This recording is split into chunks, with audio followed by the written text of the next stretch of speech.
강의를 청해 듣도록 하겠습니다. 예, 다 같이 큰 박수로 강의 주시기 바랍니다. 2019년도에 묵자책을 번역을 했어요. 청나라 말기에 그 필온이라고 하는 사람하고 그 손희양이라고 하는 사람이 묵자책을 다시 내요. 도장경이라고 하는 도서관에서 2000년 동안 묵혀있다는 거예요. 묵자의 말이 천하에 가득 찼으니 천하의 말은 양주에게 귀착되지 않으면 묵적은 묵자입니다. 묵적에게 귀착된다. 지금 이 당시 이데올로기 투쟁은 엄청 심했어요. 지금도 훨씬 심해요. 그 다음에 이제 한기자에서는 세상에서 가장 두드러진 학문은 유가와 묵가이다. 중국에서도 잘 알려지지 않았고 우리나라에서도 잘 알려지지 않았고 이게 알려진 건 최근 100년, 2400년 전 문서를 아무리 살펴봐도 이 사람이 몇 년에 태어났는지 언제 죽었는지 뭐 어떻게 살았는지 이게 전혀 기록이 없는 거예요. 춘추 시대의 말기에 이제 철기 문화가 들어서요. 시대상이 확 바뀌어버려요. 전쟁의 숫자는 줄어들었지만 훨씬 더 참혹한 전쟁 양상을 빚는 거죠. 묵자는 춘추 시대 말기에서 전국 시대 초기. 무의는 뭐냐면은 무당이면서 의사인 사람들이에요. 당시는 의사하고 무당하고 이렇게 같은 일을 했거든요. 여기서 가장 신분이 높은 게 농민입니다. 예, 핵심적인 내용은 이거예요. 신문. 이건 중국 고대사에 없는 문헌이에요. 없어요. 그러니까 의로움이란 뭐냐 하면은 이걸 정의해요. 정해서 의로움은 이로움이다. 효라고 하는 건 뭐냐 부모를 이롭게 하는 것이다. 이렇게 정의를 해요. 과학사를 보면 묵자밖에 안 나와요. 그 리덤이라고 하는 영국의 그 중국 과학사 철학자가 있어요. 거기서는 묵자를 거의 하나님이에요. 엄청나게 높게 평가해요. 중국이 이렇게 이 모양 옆구라지로 이렇게 식민지가 됐던 이유가 뭐냐면 민주주의가 부족하고 과학성이 부족했다. 그래서 전쟁이 굉장히 일상화되는 시기가 BC 8세기부터 BC 2세기예요.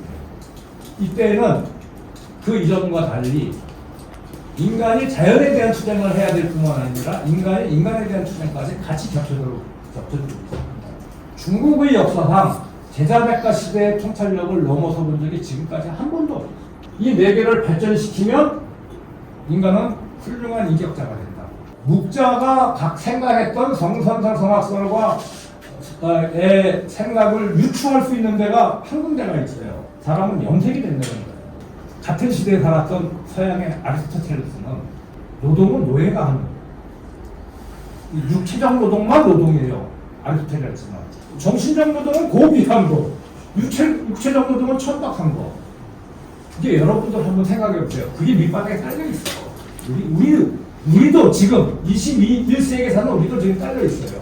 육체적인 노동자도 이미 머릿속에 완성된 목표를 가지고 있기 때문에 그런 한 목적성이야말로 노동의 핵심이다.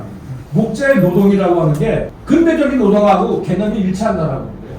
비록 농부, 공인, 상인이라 할지라도 능력이 있으면 등용하고 백성들한테 이익을 줄 수 있는 게 능력이에요. 신분제도를 타파하기 위해서는 내세울 게 이거밖에 없는 거예요. 나란 일에도 능력을 가지고 사람을 채용하고 써라라고. 그 노동하는 인간, 호모 라보란스라고 하는 것이 갖고 있는 의미고, 첫 번째, 인간은 노동하는 존재다라고 하는 거고, 두 번째는 인간은 욕망을 가지고 있으며 그 욕망을 충족시키려고 노력하는 존재다. 그 다음에 인간은 사회적 존재다. 분업과 협력을 통해서 공동의 이익을 추구할 수 있고 주변 사람에게 영향을 주기도 하고 받기도 하는 그런 사회적 존재다. 인간은 자유의지를 가진 개별화되고 독립적인 존재다.